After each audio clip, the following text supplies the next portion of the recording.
Hello, everybody, and welcome back to what's the show called? Countdown to Infinity. I'm glad you got it. I was real close to saying one of our streams. I don't really know what was going on there, but no, this is a podcast where myself, I'm James, and the other guy, he's Matt. Hi, Matt. Hi.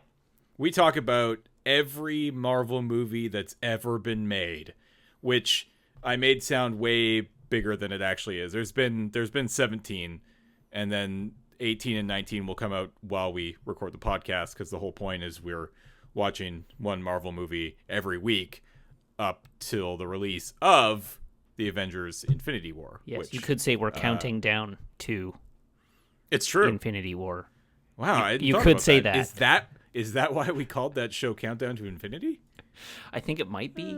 I wasn't consulted. Neither was I. All right, so this week, this is week 4 of 19. We are talking about the very first 2011 Thor movie. We sure are. Okay, I mean, straight up, right out of the bat, this movie was 1,000 times better than I remember at all. Yeah, I wouldn't go 1,000 times better, but it's definitely better than fair. I remembered it. That's fair. I'm being a little hyperbolic there. What I think, because here's what I think Thor is one of the movies, that I haven't seen a bunch of times, like some of the other entries in this series. Right.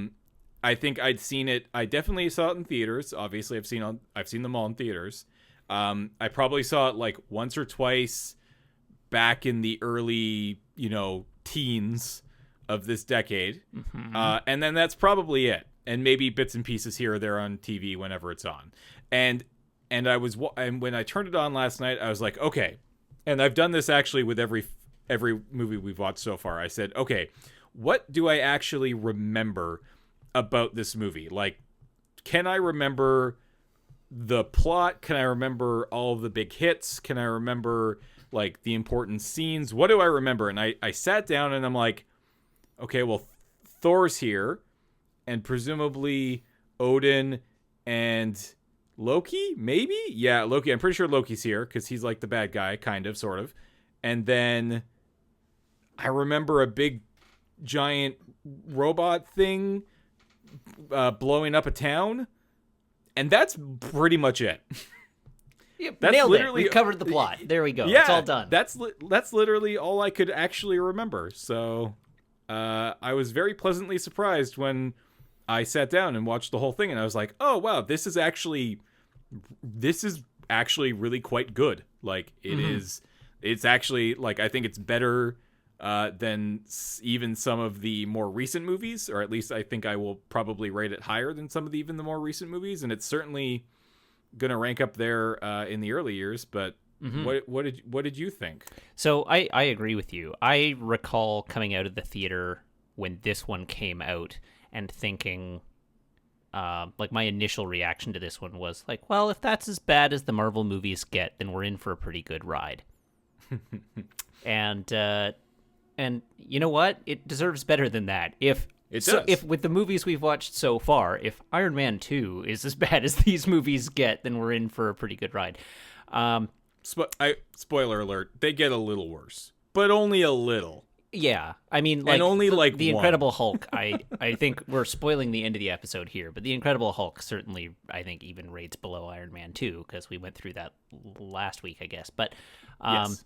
This is a good movie. It's a great little family drama too, which I like. And I was sort of thinking about that just in the context of the Thor movies generally, and especially this one and the next one are like, it's all family drama all the time. I love it.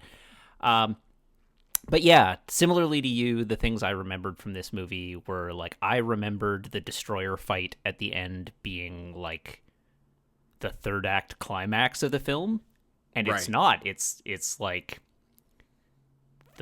the second act climax of the film. There's like a whole other resolution that happens after that. Because I remember coming into this thinking like, oh yeah, it's got the same problem that all the Marvel movies had at this time with the like forgettable villain and the sort of underwhelming third act. And they're like, no, this one straight up doesn't. You remember the Destroyer fight, but there's actually like a solid conclusion to this film that happens after that. It's just the thing that sticks in your mind because it's such a novel visual set piece. But but anyhow, I think we're getting ahead here. Let's actually recap the plot.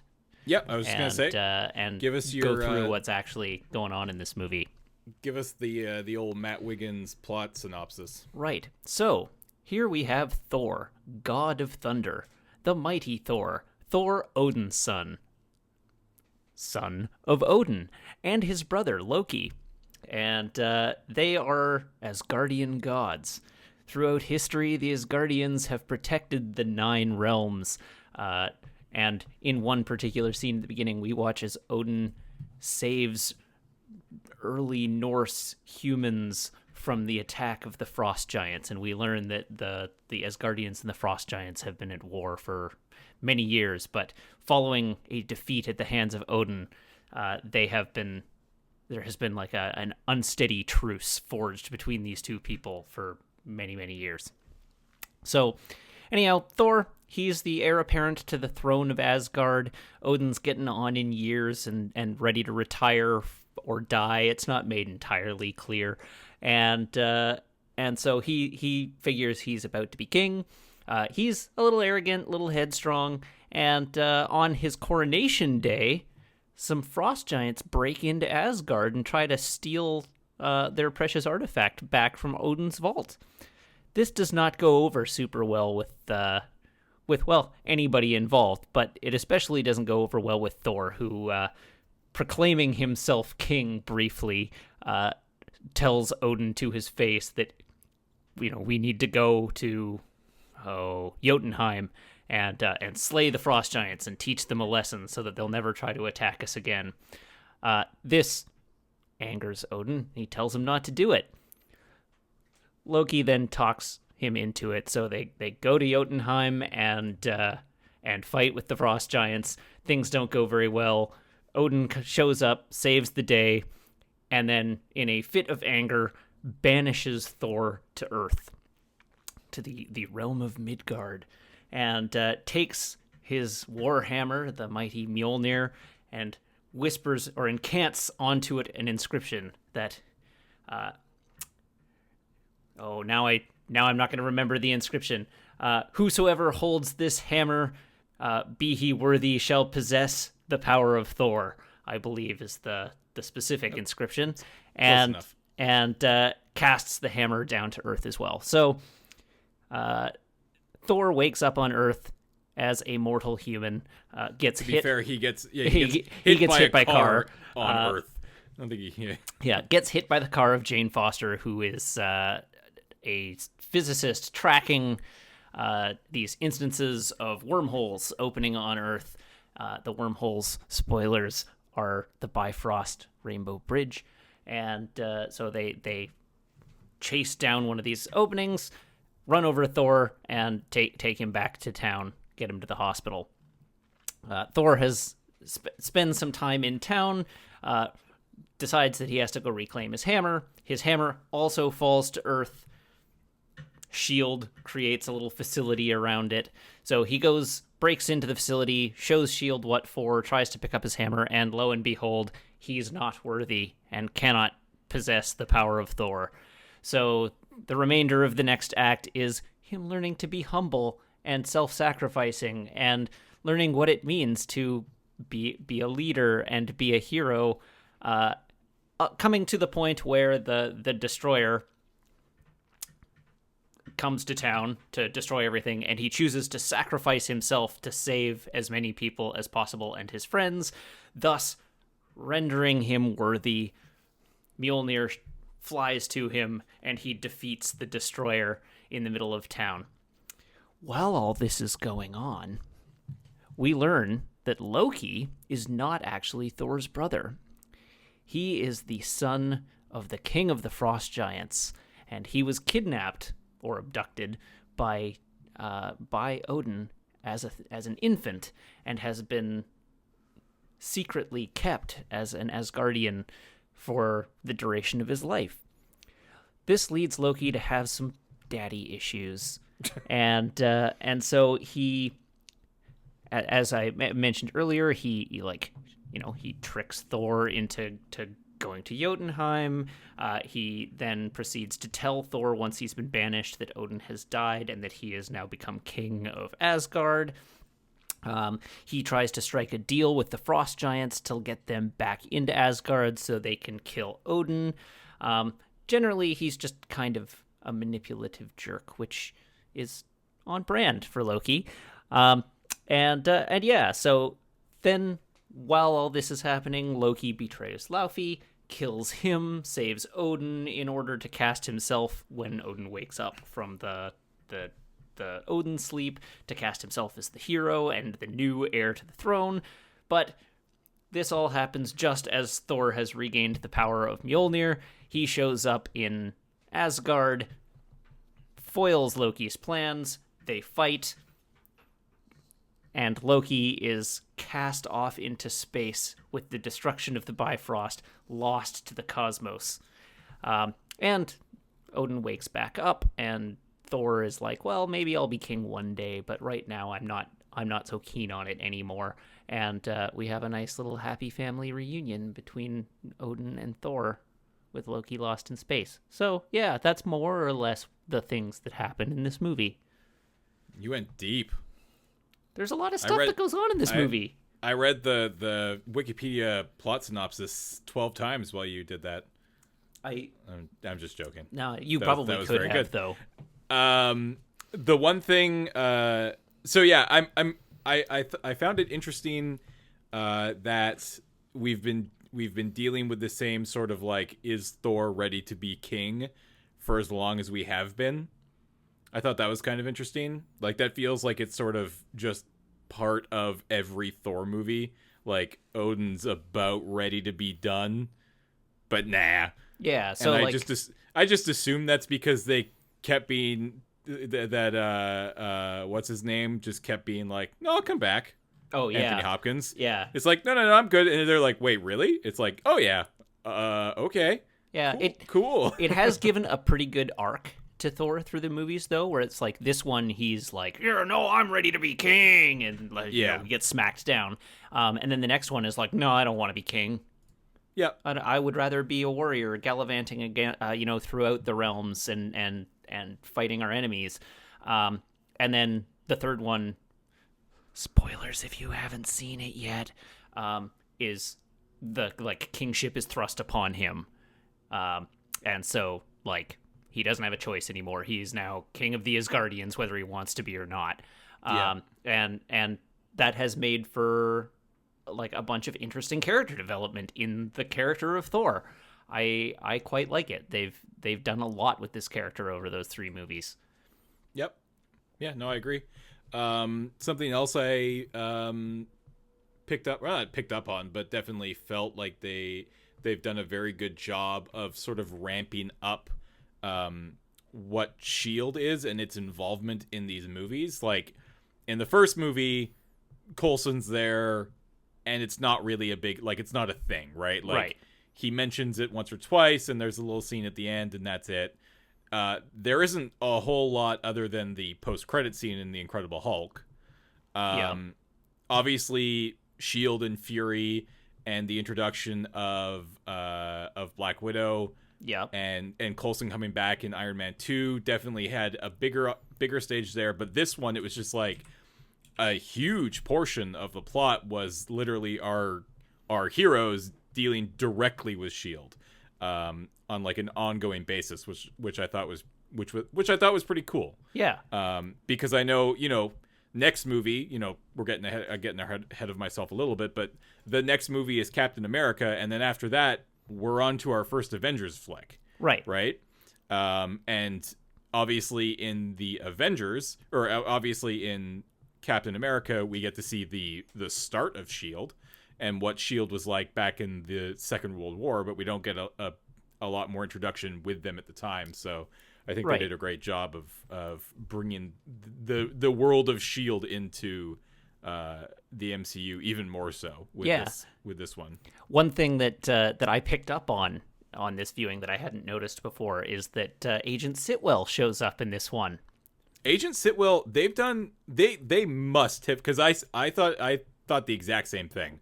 I was like, damn, like because was he in a movie before this too? He was in one of the other movies, right? I didn't notice him in the previous ones. I feel like I would have to go back and look, but he definitely was in this one. Yes, and Agent Sitwell, you'll know is okay. So Jasper Sitwell. I'm just looking at the Wikipedia here because I'm curious. Film. Okay, so yeah, he debuted in Thor. And then he was in a few of the one-shots. And then in the Avengers, he was he was one of the sort of like, when I say big, I mean like not Nick Fury big or, in terms of like importance or screen time, but like one of the named agents of S.H.I.E.L.D., right? Right. And then you find out, obviously, in Winter Soldier, that sort of gets the big payoff. Yeah, spoilers. But that's like a 3-year, several movie buildup of this one, it's essentially a one-off character, right? Yeah. This isn't a character, and he's written that way, right? Like, he's written to be forgotten. Yeah. Because that's the whole point, is that these guys can just sort of, they can be there, but they can just sort of blend into the background, and you can kind of forget that, oh, wow, they actually introduced, this guy who turns out to be Hydra in, a fairly recent movie way back in 2011, right? Yeah. And there's no reason for that character to have recurred in every movie, right? Like, they could have just absolutely not had a different S.H.I.E.L.D. agent in every film, and the films would have been no different. The character just wouldn't have had a payoff. Yeah, exactly. Another character that was introduced but woefully underused in this movie was Hawkeye. Yes. Good God. I have to believe that there was something else that they did with that character in a scene that didn't make the final movie. Like, it just seemed like a no-brainer that he should have been involved in the fight at the end. Not at the end, but the fight in the town with Destroyer. Like, yeah. why was he not a part of that fight? Because he is this character who has become a literal Avenger. He has become a huge deal, and maybe they just didn't know at the time. But I kind of have to believe that they did, because they've put all these other little hints and things throughout the movie. Oh, by the time he was in this movie, they would have known he was going to be in the Avengers. They hired Jeremy Renner to play him. Yeah, you don't hire Jeremy Renner to play Hawkeye for like 3 minutes of screen time if you're not planning to use him later, right? So. And exactly, that's the thing, is like the only scene he gets is when Thor breaks into the facility that they built around the hammer. Yeah. And he hops up in a little cherry picker and goes up and has a couple like little like gaggy one-liners. Yep. And that's it. Yeah. And I'm like, he draws his bow. Yeah. He draws his bow, and he's like, yeah, and with I don't know. I was just kind of annoyed when I saw that. I was like, right, I forgot that he was introduced in this film, but now that he has been introduced, I remember being angry, recently, probably a few years after this came out, being like, probably around the time of the Avengers, to be honest, being like, why didn't you use him more? Yeah. When you had him in Thor? Yeah. Ugh. It's unfortunate.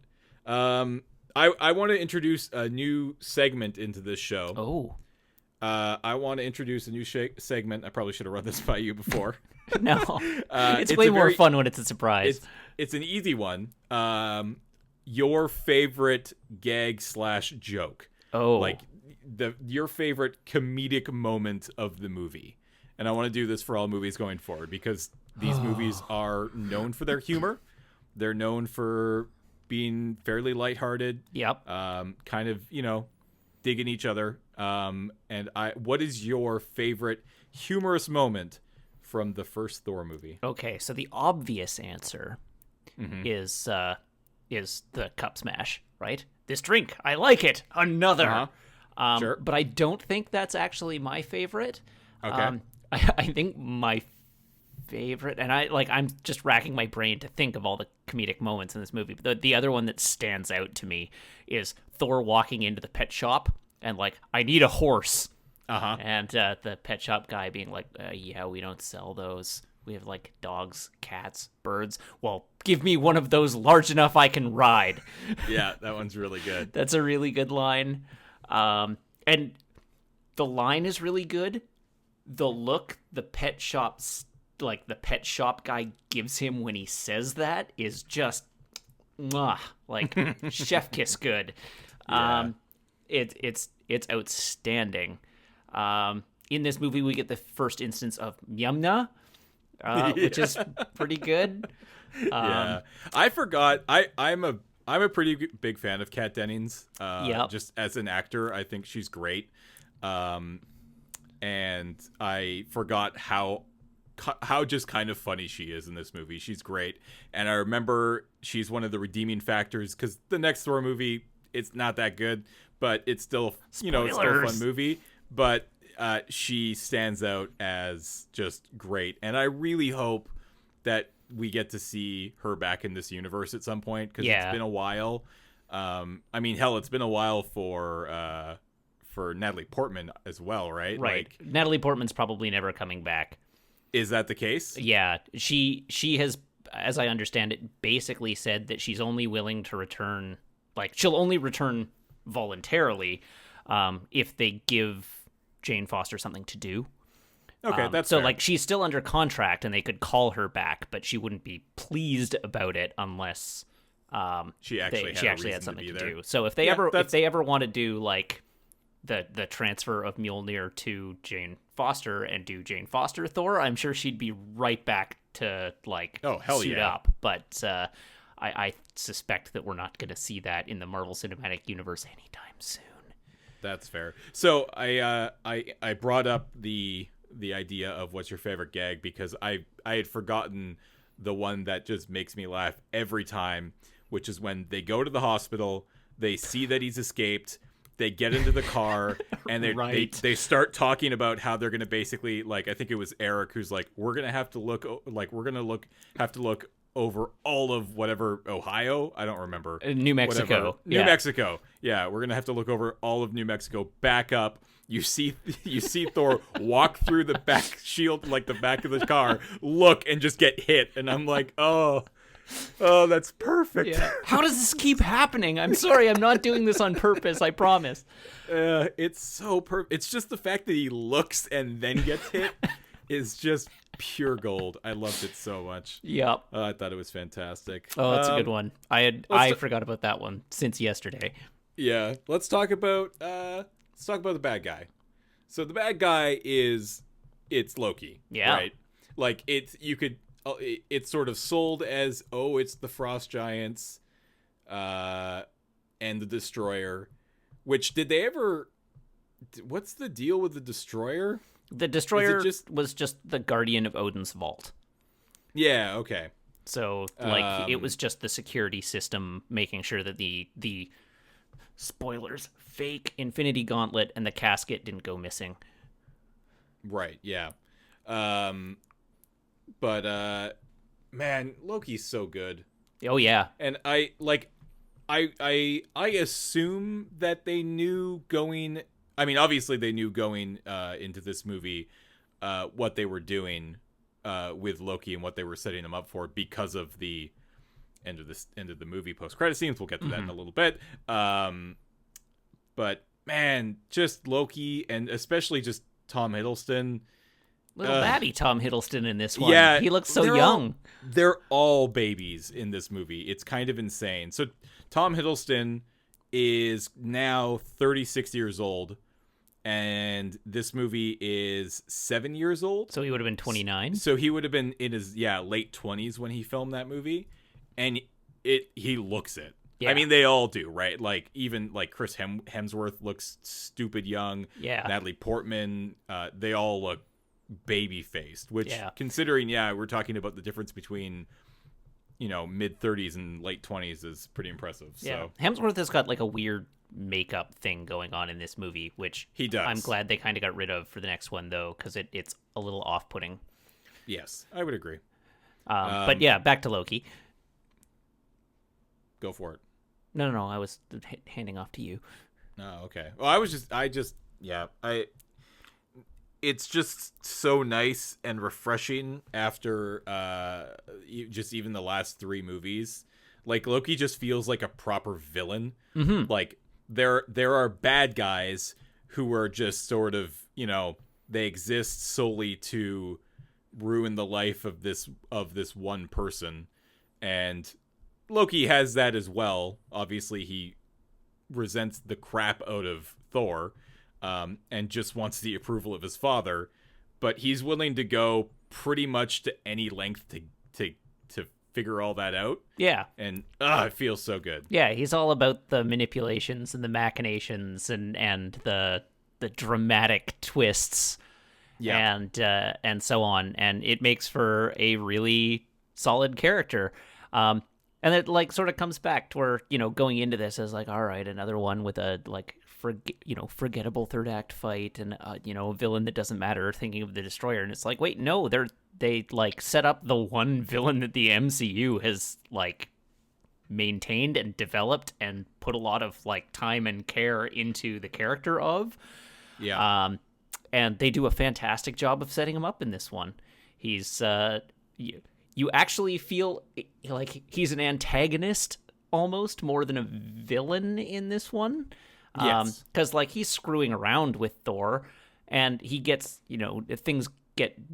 He goes sort of down the dark rabbit hole towards the end of the movie as his plan gets bigger and more out of control.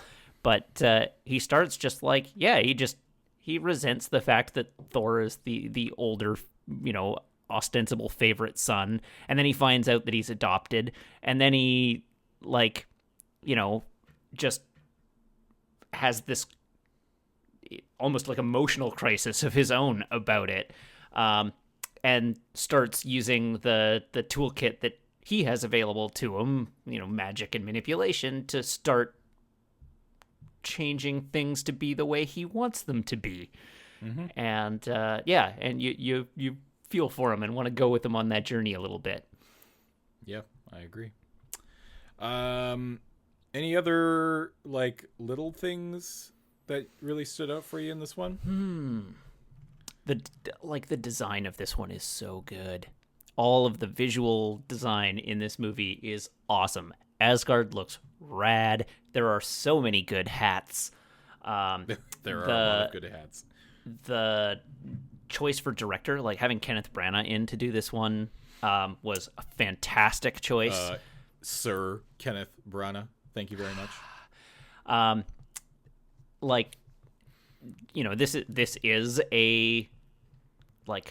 This is a literal space opera, and so having the sort of like big epic Shakespearean director come in and do this like cosmic family drama, just it works so well. Everything about this movie is like, it works so well, and it's so pretty, and it just like, it feels distinct from all of the, like visually distinct from all of the movies that we've seen on Earth so far. Yes. Yeah, absolutely. And it sort of sets it again. This takes another big step in developing the tone of the Marvel Cinematic Universe, I think. And sort of like pushing the boundaries of what they can get away with within the rules of the universe that they've set up. And where they're like mapping things out as they go forward. This is like clearly the seed that led to the development of the visual style in like Ant-Man and Doctor Strange, for instance, which then have now sort of funneled their look dev back into Thor with Thor Ragnarok. And Guardians of the Galaxy as well. There's a clear link between the look and feel of this movie and the look and feel of Guardians of the Galaxy, and that now they've sort of established, after this film with Guardians of the Galaxy, they've sort of established what the Marvel Cosmic Universe looks like and how that's going to feed back into the universe as a whole. And I just, I think they made a lot of really good decisions in how they set this movie up. Yeah, I think that's actually something that I don't see people talk about a lot. And one of the huge benefits of doing what it is Marvel has been doing for the last decade is I mean, the easy thing for people to talk about is the characters that exist in this universe and the fact that they can tell story after story with these same characters and develop them over movies and literal a decade now. But the look of these films just gets better and better and better. I would argue to the end of my days, as of right now, that Thor Ragnarok is 100,000,000% the best looking movie that exists in the MCU, and it looks the way it does because I think of the seeds that were planted in this Thor movie. Yeah. And that, yeah, as you said, led to, Ant-Man and to especially Guardians of the Galaxy, obviously, had an enormous effect on the overall look of these films going forward. But yeah, I just love that every subsequent movie just looks and feels and acts just a little bit better than the one before it, which is just really neat. I think that's really cool. Yeah. Okay. Pop quiz, Matt. Uh-oh, pop quiz. Name the Warriors 3. The Warriors 3, hey? Yep. Well, we've got Volstagg. Uh-huh. Volstagg, I believe, was played by Ray Stevenson. Otherwise known as the Punisher in Punisher Warzone. Oh, damn. A little trivia fact for you there. Yep, you're right. Okay. We have Fandral. Okay. And Fandral is, I don't remember which one he is, but we have Fandral. Okay. What does Wikipedia say? Josh Dallas in the Marvel Cinematic Universe film Thor. Yeah. And Zachary Levi in Thor: The Dark World. Spoilers. Yeah, he's the one who got replaced. Yeah, he's Robin Hood. Of the three, what were what did the Shield agents call them? We've got Xena, Jackie Chan, and Robin Hood. Robin Hood, and there would have been a fourth, right? Yeah, but I think he just called out the three of them. Yeah, they may not have called out the fourth one. Yeah. But anyhow, we've got Volstagg, we've got Fandral, and we have Hogan. Yes. You did it. Yes, because I'm looking at the Wikipedia page for this movie right now. That's damn well cheating. You know it. You I didn't said pop warn quiz. me that there was a pop quiz, so I had it open already. I didn't say open book quiz. I said pop quiz. Well, fine, whatever. Let's rank these movies, Matt. Oh, are we there already? We're at the ranking portion of the show. Yeah, man, we've already been recording for 35 minutes. Oh, geez. Yeah. All right. This one, yeah, I was excited to talk about this one, but it is time to do this. Okay, who ranks first? Do you rank first? Oh God, I'll do that in a minute. But I just read in the Wikipedia page that apparently in 2016 of May of 2016, Mel Gibson had been approached about playing Odin, but didn't do it. Well, clearly, thank you, Mel Gibson. Yeah, thank you for that insight. Obviously, you didn't do it, you dummy. Okay, anyways, ranking it. This ranks number 2. So far? Of the so four far, so far? Of the 4 so far, this is number 2. So my current ranking is Iron Man 1, Thor, Iron Man 2, The Incredible Hulk. I agree with that ranking. Yeah. I get the feeling... I feel like we're going to be on the same page. For a while. Maybe not for a while, but I think at least to the end of Phase 1. Well, maybe. I think we're going to come out of Phase 1 with the same 6 movies ranked in the same positions. But I think it's going to start changing up after that. Yeah. I think. I don't know. I don't know, but I think. Well, I could see us diverging on Captain America. It's possible. The first Avenger. It's possible that we'll split there, but I don't know. Honestly, 100%, not a damn clue where that falls right now. Yeah, neither do I.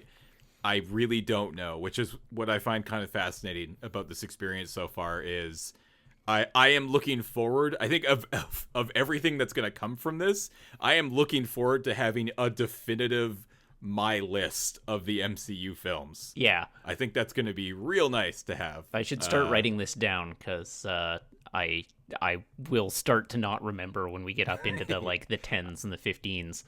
That's fair. I have been writing it down for the both of us. Oh, well, then maybe I don't have to write it down and just I have offload my homework to you. Yeah, I have a little notebook right here, and I have written down this movie is number 2 for both of us. All right. Well, I think that's going to do it. Thank you, everybody, for hanging out with us this week, chatting about Thor. We will be back next week with Captain America. The first Avenger. Our first flashback movie. I'm pretty excited. I remember loving this movie, and I'm excited to see it again for the first time in probably quite a few years. Mm-hmm. I can't quite recall the last time that I saw it, but it's been a while for me too. Yeah, but we will dive into that next week. As always, thank you to all of you over at our Patreon at patreon.com/LoadingReadyRun. You make all of this kind of stuff that we do here at Loading Ready Run possible, so really appreciate that. If you want to talk to myself or Matt about all things Marvel or whatever, really, you can find us on Twitter. I am at James_LRR. Matt is at Matt_LRR. And of course, you can find everything else that we do over at LoadingReadyRun.com. Matt, where can people go and find all this stuff that you also do? That's right. I am also on Twitch. You can find me at twitch.tv/Matt_LRR. These days, I seem to mostly stream on Sunday evenings, so if you've got a hole in your Sunday evening, stop on by. I'd love to see you. Additionally, I have my YouTube channel. I believe it is just Matt Wiggins. I don't have a vanity URL, so I can't just tell you what it is. But if you search Matt Wiggins, you'll find me. Up there, I am uploading the VODs of my Sunday streams. I'm currently playing through Final Fantasy VI, and I'm uploading my weekly movie vlog, and I'd be thrilled if you'd check that out as well. Cool. All right. That was good. A lot of fun. Thor was a good movie. It was a good movie. Yep, definite thumbs up. All right. We will see y'all next week. Bye.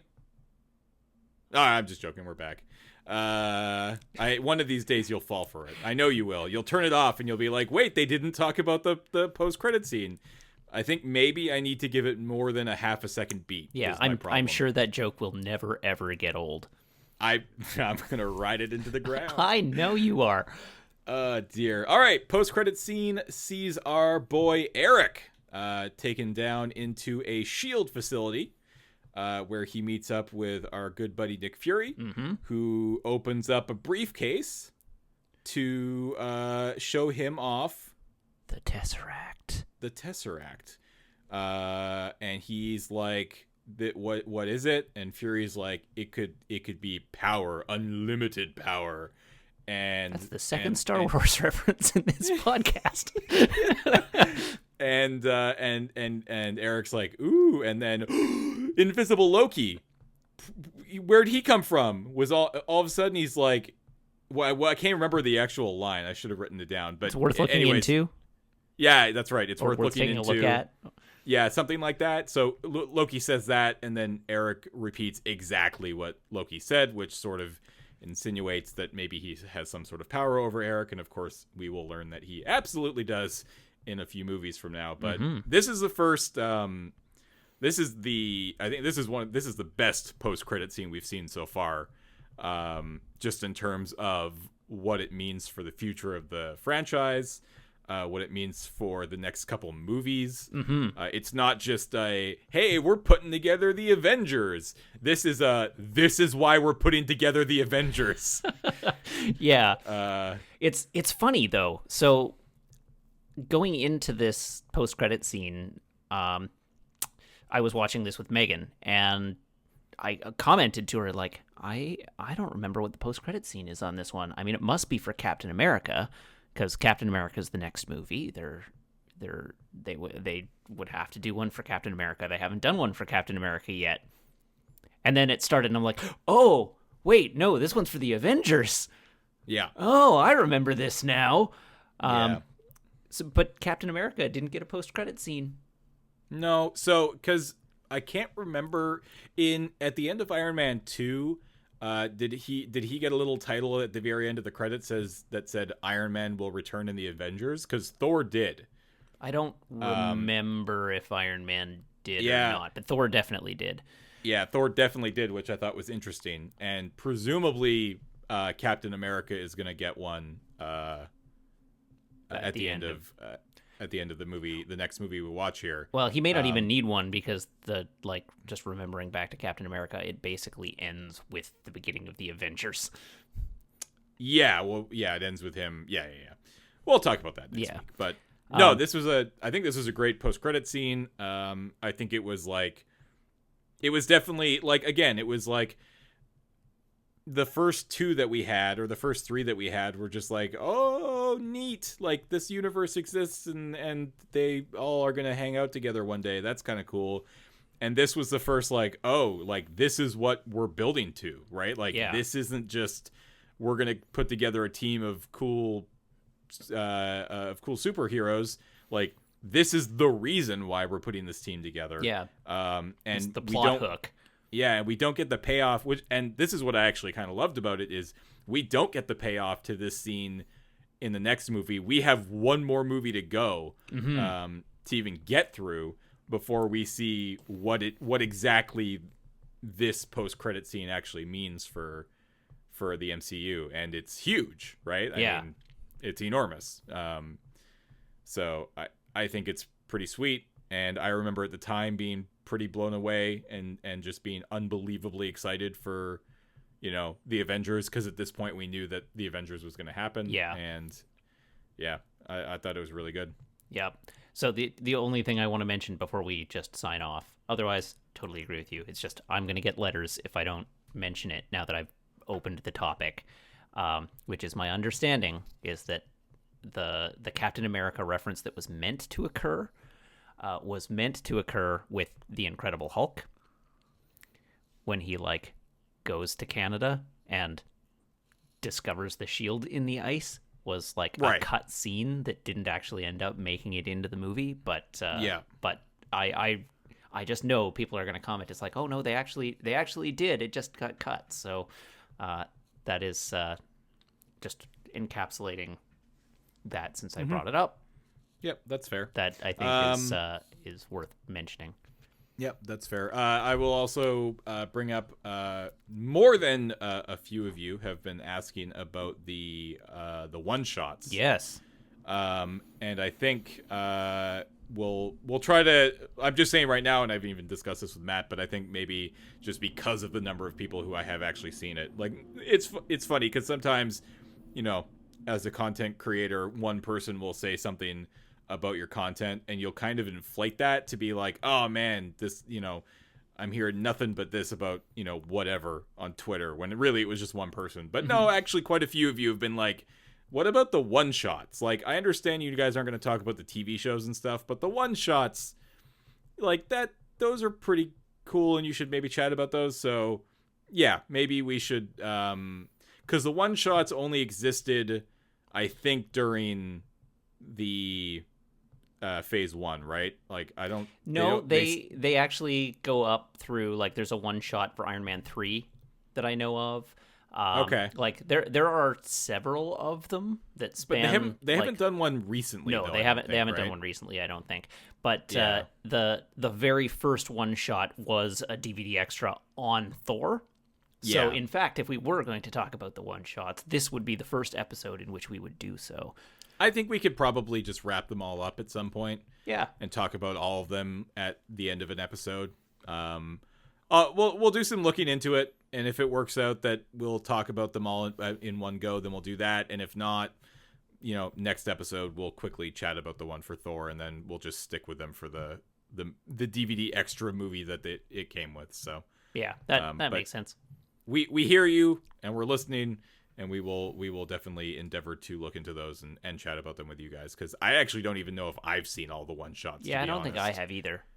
I know I've seen a few of them, but I think it's only one or two, and I think there's 4 or 5. Yeah, there are several. Yeah, I'm not entirely sure. It's a good thing we put this important announcement right at the very end of the episode after our credits, where everyone is sure to see it. Nah, it's fine. It'll be fine. Everything is fine. Okay, let's go, and then next week we'll talk about the Captain Americas. Sounds good. Okay. Bye, Matt. Alrighty. Bye, James. Bye, everyone.